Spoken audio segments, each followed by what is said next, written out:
Os estudos que mostram que quando você é jovem, quando você é menino, até uma certa idade, a sua ambição e a do menino, ela é praticamente a mesma. Mas ao longo da vida, em função dos inúmeros nãos que a gente vai ouvindo, isso faz com que a gente acredite e desacredite na gente.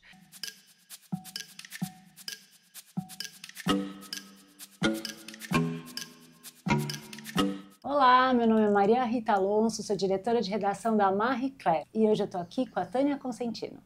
Tânia é uma das executivas que mais se destacam no mercado de tecnologia no Brasil. São 40 anos de experiência. Essa trajetória já foi reconhecida internacionalmente com um prêmio SDG Pioneers, concedido pela Organização das Nações Unidas, a ONU, para executivos que promovem os Objetivos de Desenvolvimento Sustentável, as chamadas ODS. À frente da Microsoft Brasil, empresa que liderou por 6 anos, conduziu a transformação digital da companhia, impulsionou o uso de inteligência artificial e promoveu as iniciativas de inclusão, como o aumento da representatividade feminina na liderança, alcançando mais de 70% de mulheres em cargos de alta gestão à época. Hoje ela ocupa o cargo de vice-presidente Latam da Microsoft na área de cibersegurança. E sua trajetória em um mercado em que as mulheres ainda têm pouco espaço é uma inspiração para quem pretende seguir essa carreira. Oi, Tânia, bem-vinda! Que prazer ter você, uma executiva do seu calibre, aqui com a gente no nosso encontro. É uma honra para nós. Eita, é um prazer enorme estar aqui com vocês e eu fiquei muito feliz porque dessa vez eu consegui organizar a agenda sem surpresa de última hora. Já há muito tempo eu queria estar aqui com É vocês. maravilhoso contar com você, Tânia, porque realmente as pessoas querem chegar. O assunto que você trata é um assunto diferente para as mulheres e que interessa muito para nós, para o nosso futuro. Queria começar perguntando que você ocupou desde cedo em sua carreira espaços em que as mulheres não costumam estar, né? Fez faculdade de engenharia elétrica, né? A cargos de alta liderança do mercado tech, sendo como nossa presidente no Brasil da Microsoft. Então eu queria que a gente refletisse aqui quais foram as qualidades que você desenvolveu para conquistar esses papéis. O que precisou para chegar onde você chegou? Coragem, né? E acreditar em mim, porque eu acho que as mulheres estão acostumadas a ouvir, desde pequenininha a gente ouve, você não pode, você não vai conseguir. E isso mina a nossa capacidade de acreditar na gente. E o mundo, ele é muito complicado, ou ele é muito dinâmico, as coisas vão acontecendo de forma muito atropeladas, e você tem que tomar, ao longo da sua carreira, da sua vida, né? Não importa se você está em posição de liderança, você vai ter que tomar decisões e vai ter que assumir riscos. O homem está acostumado a assumir risco porque ele sempre ouviu, você vai conseguir. Ele foi criado para isso Ele foi também. criado para isso, ele foi criado para sair para caçar e matar o dinossauro, e a gente não. Então, e isso impede que algumas mulheres avancem, porque dizem que, né, tem vários estudos que mostram que quando você é jovem, quando você é menino, até uma certa idade, a sua ambição e a do menino, ela é praticamente a mesma. Mas ao longo da vida, em função dos inúmeros nãos que a gente vai ouvindo, de você não, mais do que um não, é você não pode. Isso é uma frase, acho que muito poderosa, né, e limitadora. Isso faz com que a gente acredite e desacredite na gente. Então, eu acho que coragem e acreditar em mim mesma foram fatores importantes que me trouxeram até aqui. E um outro fator é curiosidade e vontade de aprender coisas novas. Eu não tive medo de criar disrupções na minha carreira. Quando a gente olha, eu era técnica eletrotécnica, eu trabalhei em Conta um projetos, fui pouco. para vendas. Eu fui provocando na minha carreira as minhas disrupções e saindo de zona de conforto porque eu queria crescer. Muita gente me pergunta, você imaginava que você seria presidente de uma Schneider Electric, de uma Microsoft? Lógico que não. Aos 16 anos, quando eu comecei a trabalhar, eu queria ganhar meu dinheirinho para pagar minha faculdade e queria crescer profissionalmente. E crescer profissionalmente naquele momento era ganhar uma posição, talvez, de líder de um projeto. Era algo que era o que eu tinha visibilidade, era muito pequeno. Passos menores, né? Exato. A gente Mas de passo em passo a gente chega, né, Tânia? Exato. Quando você tem confiança. E no momento que nos falava de carreira da mulher. Então eu tinha uma percepção limitada da onde eu poderia chegar. Mas na medida que eu fui crescendo, eu fui percebendo que eu poderia mais. E aí eu fui provocando as mudanças. Então eu mudei de projetos para de vendas, aí eu mudei de empresa. Uma vez eu trabalhei na Siemens, 16 anos, aí fui para a Rockwell Automation, empresa americana, Eu queria conhecer outras culturas. Cultura é muito importante no mundo corporativo. Aí saí para conhecer nova cultura. Aí a Schneider Electric me chama. Eu falei, Você foi abrindo portas ali. E eu fui construindo um bloquinho em cima do outro. Na Schneider, início dos anos 2000, eu percebi que eu poderia desenvolver o meu lado executivo, porque até então eu era uma executiva de vendas. Mas aí eu entendi que eu poderia crescer na organização. E meu objetivo era chegar na diretoria comercial. E eu me tornei, em 2009, presidente da empresa.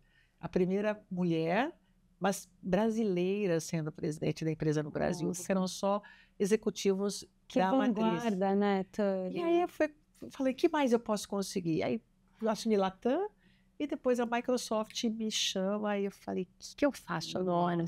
Assumo esse risco ou não? Sabe, Tânia, eu te entrevistei quando você estava, acho que no ano passado, na Microsoft, no momento que a inteligência artificial estava chegando, né? Estava começando a pipocar por aqui.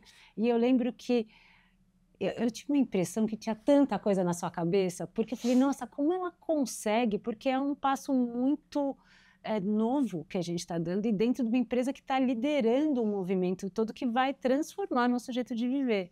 Como que é isso, Tânia? De novo, curiosidade, né? A gente fala, a inteligência artificial generativa, ela invade a casa das pessoas. Ela sai do mundo da tecnologia, ela sai da sala da TI, ela invade as nossas casas.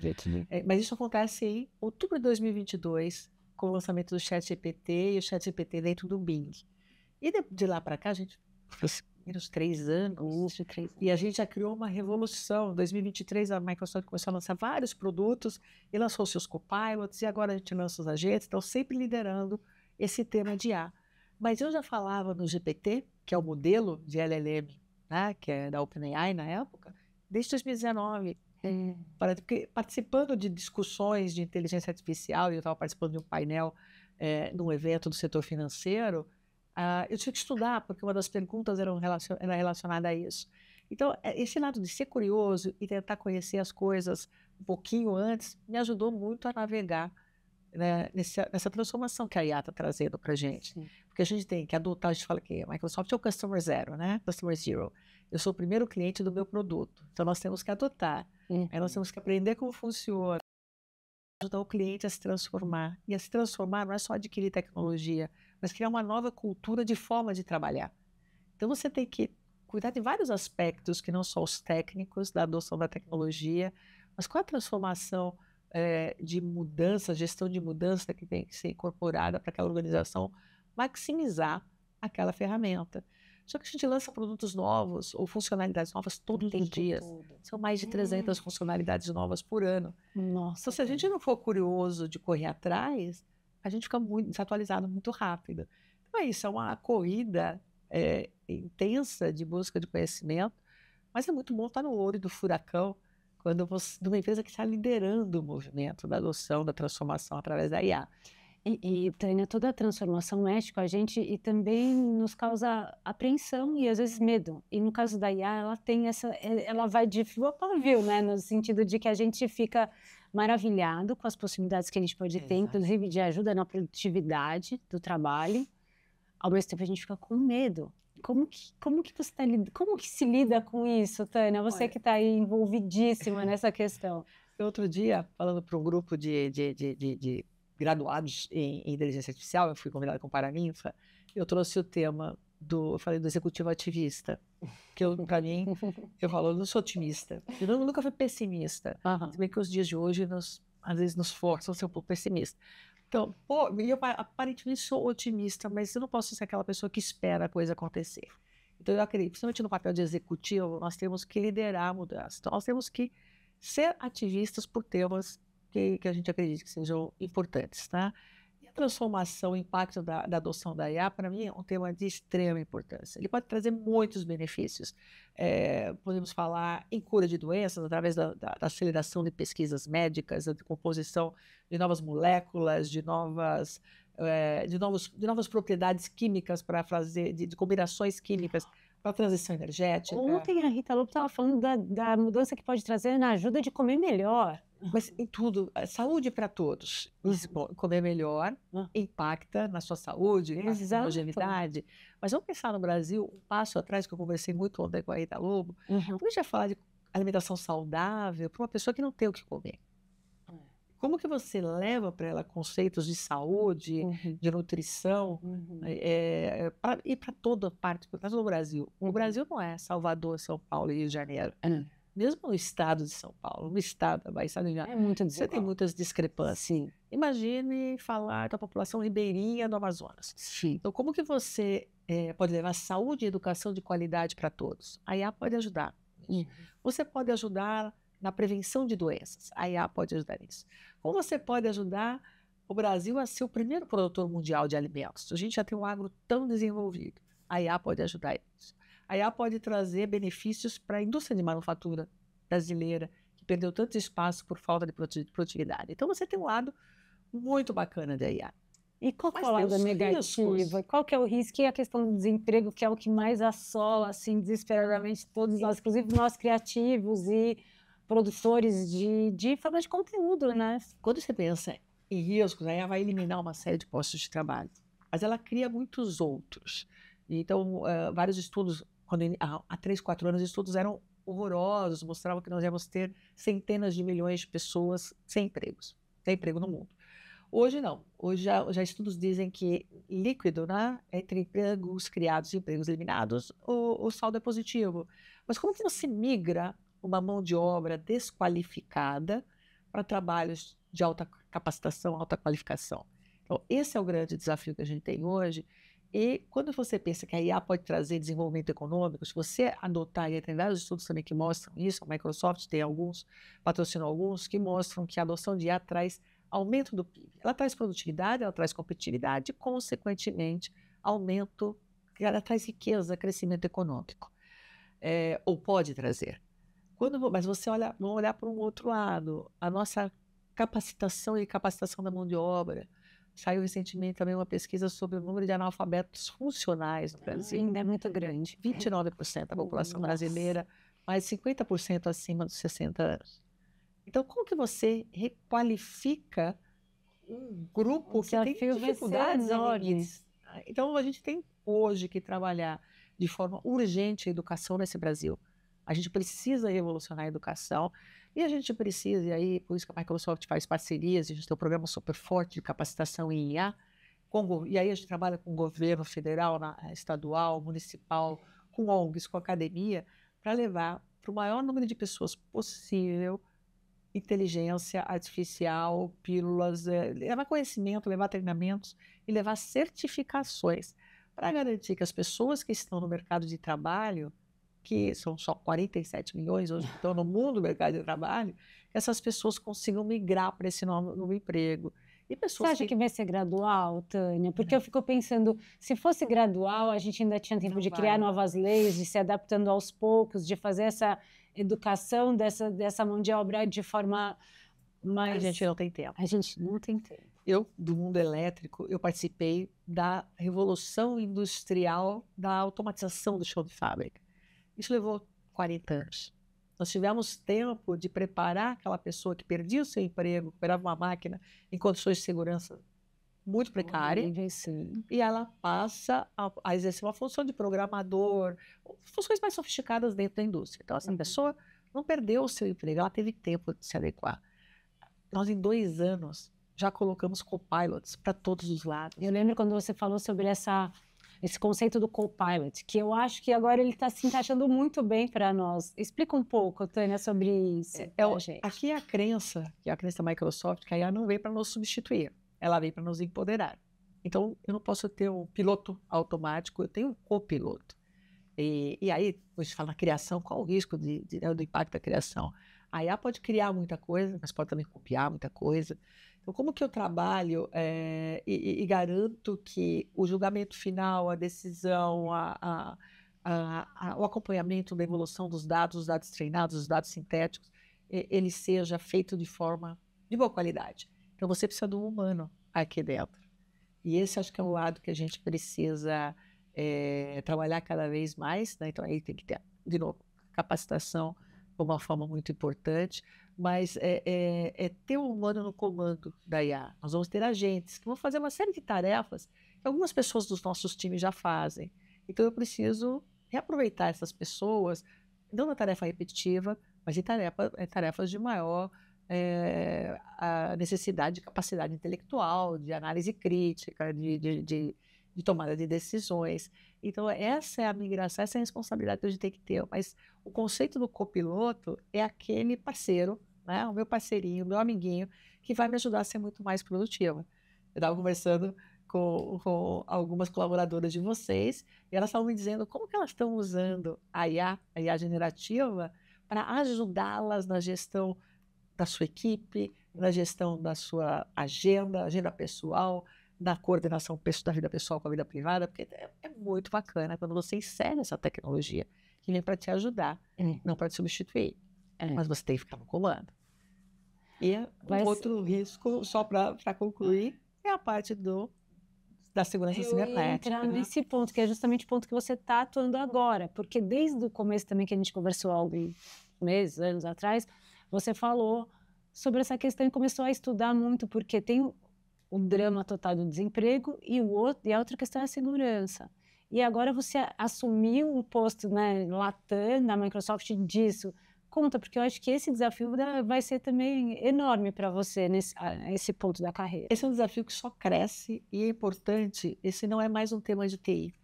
Esse é um tema que qualquer executivo, número 1, número 2, executivos de negócio, eles precisam se preocupar.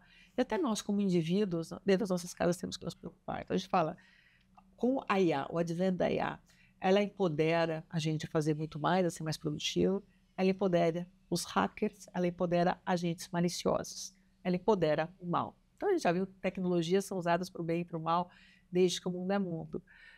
Só que o que nós estamos vendo, e isso cresceu muito na pandemia, porque a gente fala que a superfície digital aumentou, todo mundo foi para casa com seus dispositivos, conectou na rede da empresa, esses nossos dispositivos não se conectavam na rede da empresa. E nós começamos a ver o número de fraudes e ataques cibernéticos aumentar. Nossa. O que a gente tem hoje? A gente tem uma lei de proteção de dados, que eu sou uma empresa brasileira. Se eu sou uma multinacional, eu tenho que atender não só a lei brasileira, mas eu tenho que atender leis internacionais.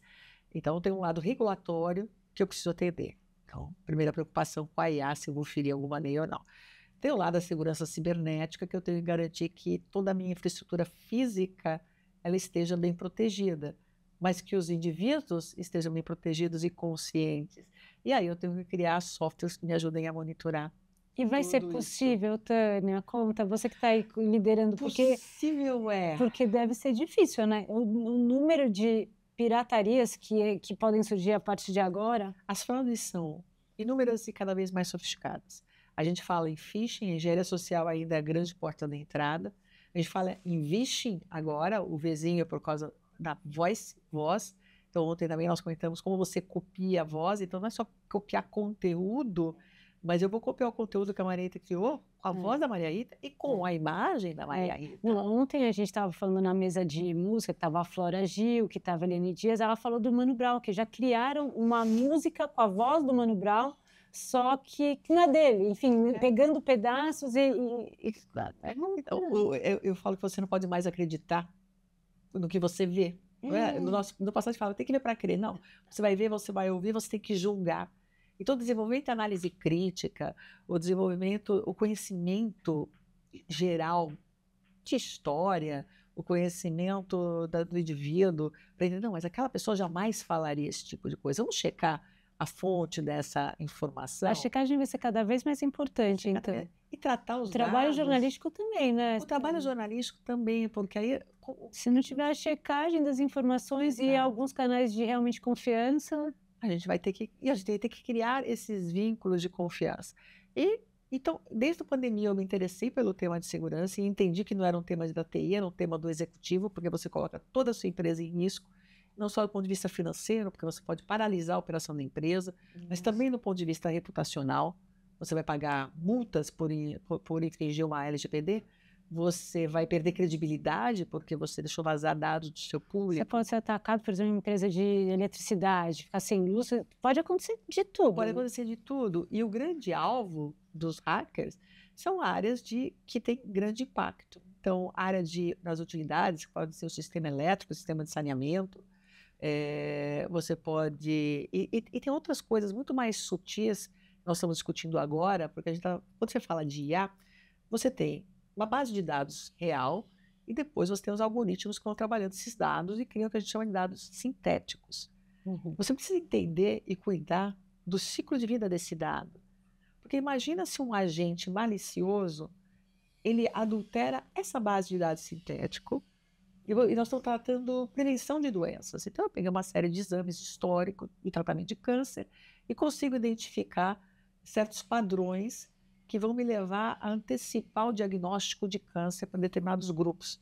E eu consigo, então, ou aumentar os exames preventivos, ou fazer um tratamento. Então, você tem um potencial, por isso que eu falo que tem um potencial incrível na cura de doenças. Mas um agente malicioso pega essa base de dados e adultera e alimenta. Então, você vai começar a criar os seus padrões, os seus novos padrões, numa base de dados que foi alterada. Então, como que... E o agente do mal, ele está aí para exatamente fazer esse tipo de coisa.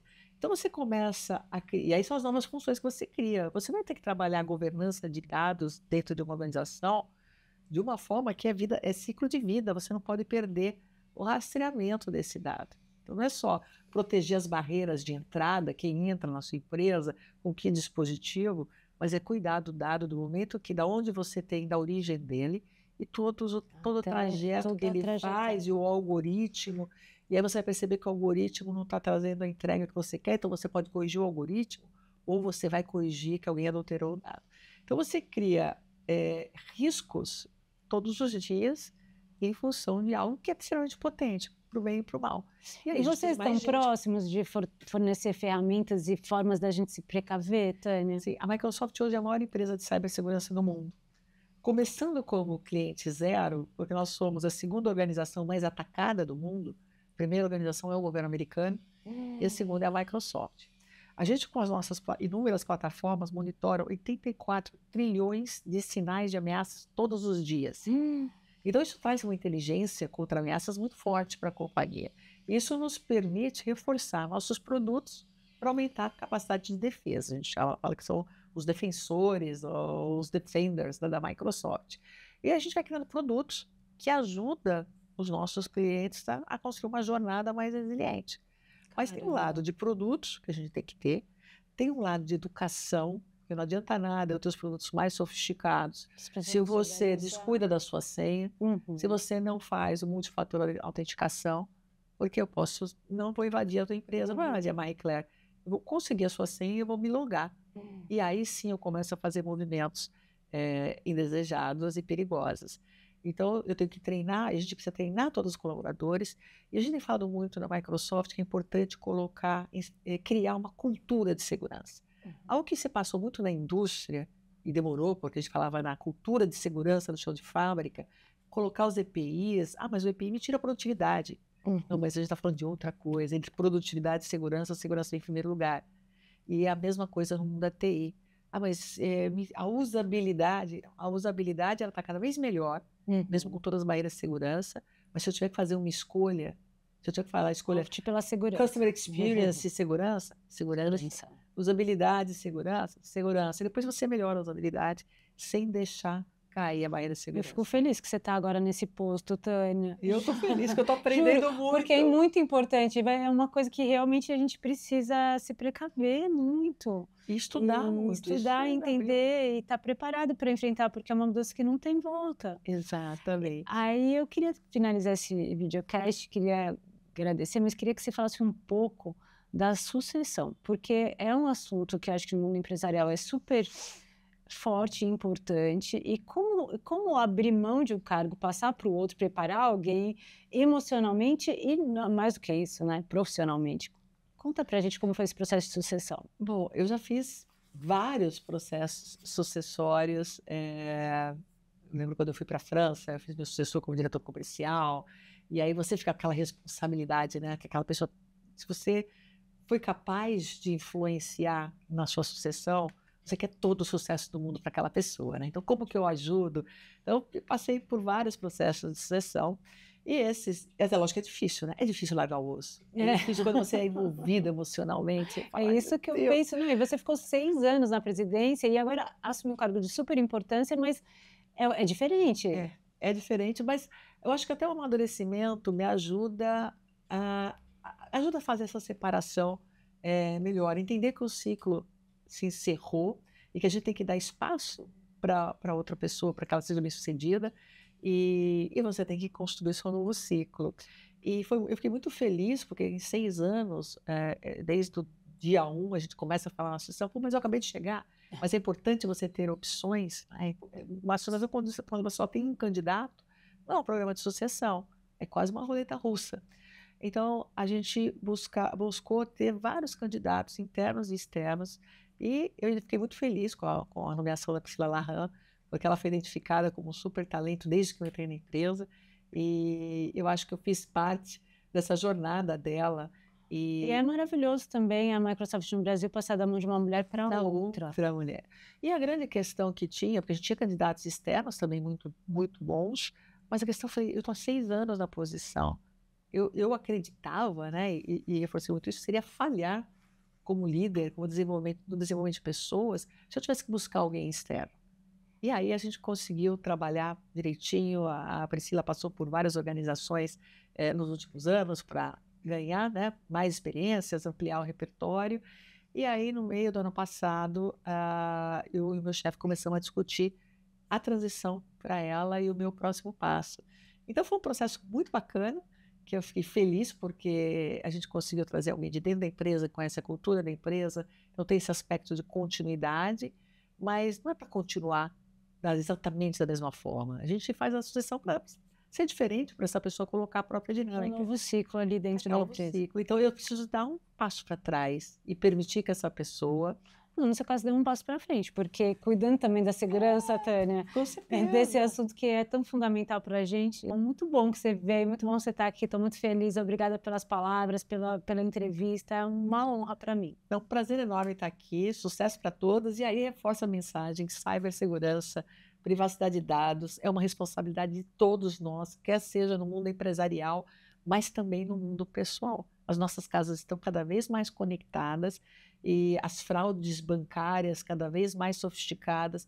Então, é um tema super importante que todos precisam estudar, conhecer um pouquinho mais. Então, fico à disposição para ter conversas com quem quiser conversar, porque o tema é super empolgante. Bom, Tânia, muito obrigada. Obrigada.